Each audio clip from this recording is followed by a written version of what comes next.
வணக்கம் நண்பர்களே, நீங்கள் பார்த்து கொண்டே இருப்பது உங்கள் குங்குமம் ரிவ்யூ. சரி வாங்க வீடியோக்குள்ளே போய் என்ன நடக்க போகுது அப்படின்னு சொல்லிட்டு பார்த்தீங்கன்னா, குட்டி குட்டி கதையாக அப்படியே சொல்லி பெரிய கதையாக மாறிச்சிங்க. அந்த மாதிரி தான் குட்டியாக நீ பிரச்சனை பண்ணே இருந்த. ஆனால் உனக்கு வச்சாம் பார்த்தியா பெரிய பிரச்சனையாக மாவனே, இதுக்கு மேலே நீ எழுந்திருக்கவே முடியாது.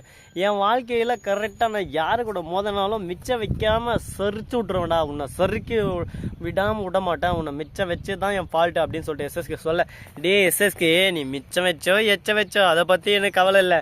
நீ சைலண்டாக இல்லை, உன் சொத்து போகிறான் அப்படியே சும்மா இன்கம் டேக்ஸ் ஆஃபீஸுக்கு அப்படியே டுக்குன்னு பறந்துன்னு போயிடும். ஜாக்கிரதை, ஒழுங்கு மாதிரி தான் நான் என்ன சொல்கிறேனோ அதை மட்டும் கேட்டேன். வாய முடின்னு இருக்கிறது கற்றுக்கோ அப்படின்னு சொல்ல உடனே எஸ்எஸ்கே வாய முடின்னு அந்த இடத்துல இருந்து போயிடுறான். அதுக்கப்புறம் பில்டிங் எல்லாம் வேறு லெவலில் ஸ்டார்ட் பண்ணுன்னு சொல்லிட்டு எல்லாமே ஒரு பக்கம் கன்ஸ்ட்ரக்ஷன் ஒர்க்கு எல்லாமே அப்படியே சும்மா க்ளீனாக பர்ஃபெக்டாக நடந்துன்னு இருக்குது. இந்த மாதிரி ஒரு தருணத்தில் கரெக்டாக நம்ம இலக்கியாவுக்கு சரியான ஒரு சரிவு நிலை வரப்போகுதுங்க. என்னடா அப்படின்னு சொல்லிட்டு பார்த்தீங்கன்னா, இலக்கியாவை அரெஸ்ட் பண்ண போலீஸ் ஒரு பக்கம் வந்துன்னு இருக்காங்க. எதனால் அப்படின்னு சொல்லிட்டு பார்த்தீங்கன்னா, நம்ம பைரவியோட ப்ரெஷர் அதிகமாக இருக்குது.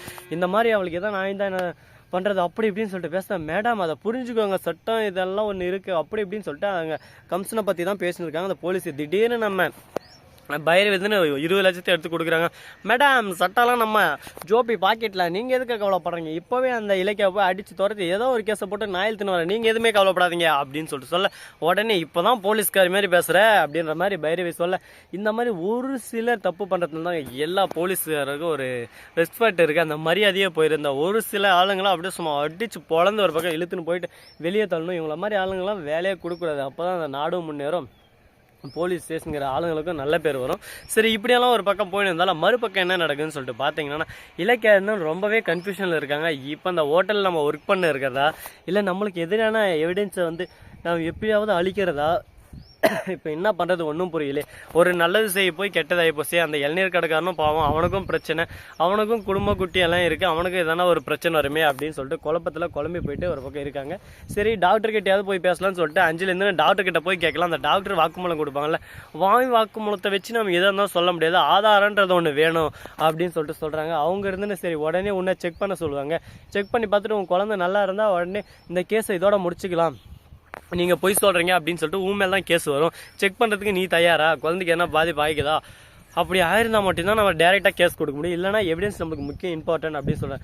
உடனே நம்ம பைரவி இருக்காங்க, அவங்க வந்து என்ன அஞ்சலி எதுவுமே உங்ககிட்ட இல்லையா ஒழுங்கா, வேணா நம்ம எதனா ஒன்று பண்ணலாமா அப்படின்னு சொல்லிட்டு கேட்குறாங்க. செக் பண்ணி பார்க்கலாமா அப்படின்னு சொல்லிட்டு கேட்குறாங்க. வேணாம் என்னடா இது, நாம் ஒன்று பண்ணால் போய் நம்மளுக்கே இது ரிவீட் ஆகிற மாதிரி இவ்வளோ பிரச்சனை மேலே பிரச்சனை வந்துனே இருக்குது. இப்போ என்ன தான் நம்ம பண்ணுறது, எது தான் பண்ணுறது, எப்படி தான் அந்த பிரச்சனை தப்பிக்கிறது, ஒன்றுமே புரியல ஒன்றும் தெரியல அப்படின்னு சொல்லிட்டு பாட்டு பாடு ஒரு பக்கம் நம்ம அஞ்சலி குழப்பத்தில் குழம்பி போயிட்டு இருக்காங்க. இலக்கியாவுக்கு எது ஆப்பிக்கலான்னு சொல்லிட்டு பார்த்தா அது நம்மளுக்கே ரிவீட்டாக வந்துடுது. இதுக்கு முன்னாடி அவளை குழந்தை இல்லைன்னு சொல்லிட்டு அவளை அசிங்கப்படுத்தலாம் இருந்தோம், அது அப்படியே நம்மளுக்கு ரிவீட்டாக வந்துடுச்சு. இப்போ என்னன்னா இதுவும் ரிவீட்டாக வருது. என்னடா பண்ணுறது, வாழ்க்கைன்னா இப்படியே போயிருமா, நம்ம வாழ்க்கையில் எதுவுமே மாறாதான் அப்படின்னு சொல்லிட்டு குழம்பி போயிட்டு இருக்காங்க.